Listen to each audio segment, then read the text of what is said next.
I found that nothing in life is worthwhile unless you take risks.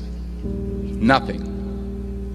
Nelson Mandela said, "There is no passion to be found playing small and settling for a life that's less than the one you're capable of living."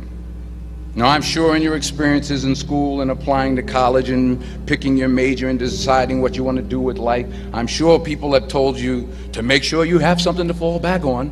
Make sure you got something to fall back on, honey. But I never understood that concept, having something to fall back on.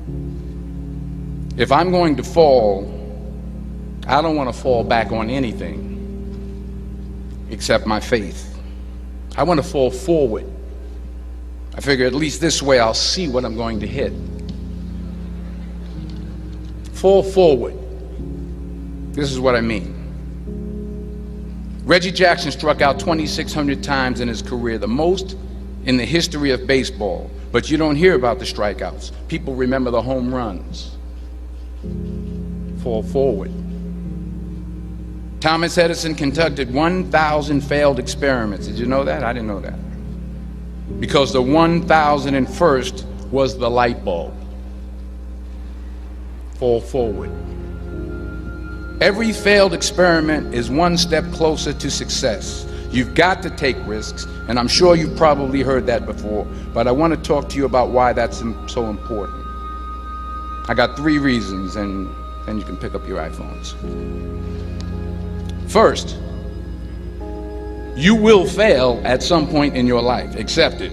You will lose. You will embarrass yourself. You will suck at something. There's no doubt about it. And I know that's probably not a traditional message for a graduation ceremony, but hey, I'm telling you, embrace it, because it's inevitable. And I should know. In the acting business, you fail all the time. Early on in my career, I auditioned for a part in a Broadway musical. Perfect role for me, I thought, except for the fact that I can't sing. So I'm in the wings, I'm about to go on stage, but the guy in front of me, he's singing like Pavarotti. He's just, and he's just going on and on and on, and I'm just shrinking, I'm getting smaller and smaller. So they say, "Oh, thank you very much, and you'll be hearing from us." So I come out with my little sheet music, and it was Just My Imagination by the Temptations. That's what I came up with. So I hand it to the accompanist, and she looks at it and looks at me and looks out at the director and was like, ah. So I start, I'm gonna sing. I'm like, it's just my imagination. Once again, and they're coming away with me. And they're not saying anything, so I'm thinking I'm getting better. So I start getting into it. It was just running. They say, "Oh, yeah, thank you very much, Mr. Washington. Thank you." So I assumed I didn't get the job. But the next part of the audition, he called me back. The next part of the audition is the acting part of the audition. So I'm like, hey, okay, maybe I can't sing, but I know I can act. So they pair me with this guy, and again, I didn't know about musical theater. And musical theater is big, so they can reach everyone all the way in the back of the stadium. And I'm more from a realistic, naturalistic kind of acting where you actually talk to the person next to you. So I don't know what my line was. My line was, "Well, hand me the cup." And his line was, "Well, I will hand you the cup, my dear. The cup will be there to be handed to you." I said, "Oh, okay." "Well, should I give you the cup back?" "Oh, yes, you should give it back to me, because you know that is my cup and it should be given back to me." I didn't get the job. But here's the thing. I didn't quit. I didn't fall back. I walked out of there to prepare for the next audition, and the next audition, and the next audition. I prayed. I prayed. And I prayed.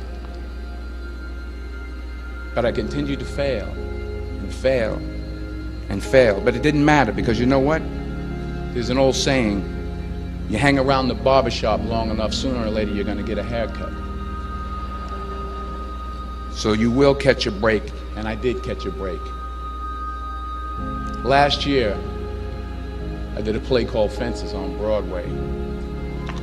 So someone talked about it. Won the Tony Award. And I didn't have to sing, by the way. But here's the kicker. It was at the Court Theater. It was at the same theater that I failed that first audition 30 years prior.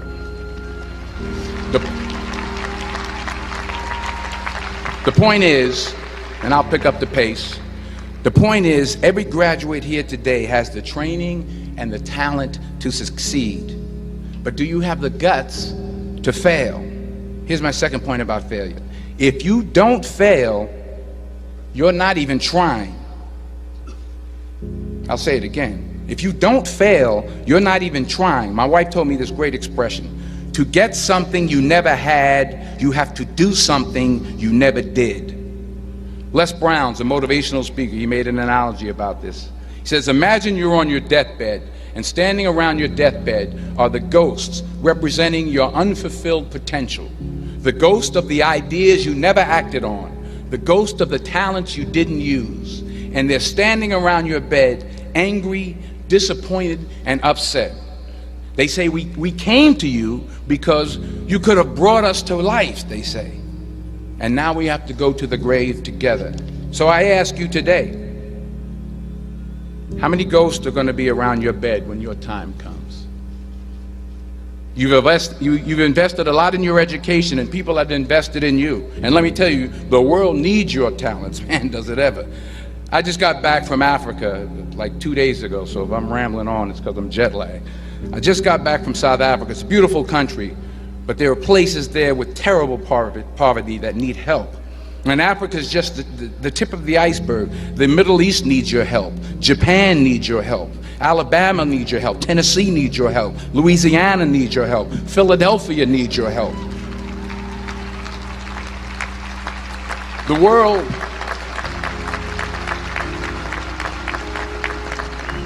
world needs a lot, and we need it from you. We really do. We need it from you young people. I mean, I'm not speaking to the rest of us up here, but I know I'm getting a little grayer.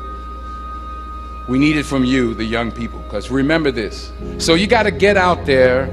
You got to give it everything you got, whether it's your time, your talent, your prayers, or your treasures. Because remember this. You will never see a U-Haul behind a hearse.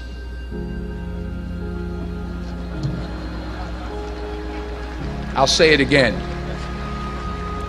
You will never see a U-Haul behind a hearse.